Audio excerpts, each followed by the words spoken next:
رئیس شهر ما یا روسیه و کارکردگی بچه‌ها همش پول پرتافته. من 77م 86م ساله اون قشاق ما کوچه‌اش کمتر آباد اسفالت کرده شده بود. من اکنون خدا نصیب کرده است بعد قریب 45 46 سال روز شب دو کرده.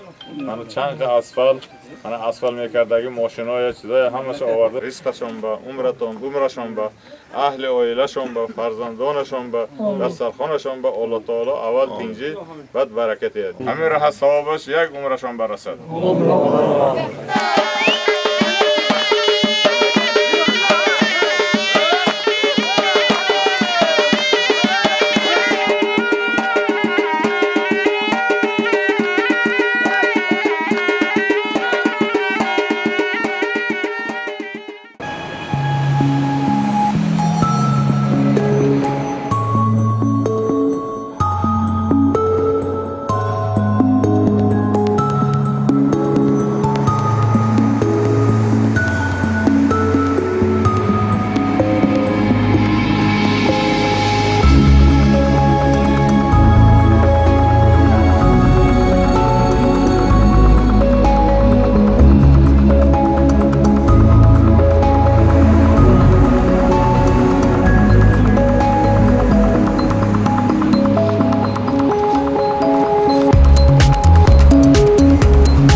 کار ما با کار همه قشلاق با کار خلق با دسترخوانش با اهل و عائلش با فرزندانشان با تمام خلق همه کشور ما با الله تعالی دینجی امانه برکتی است.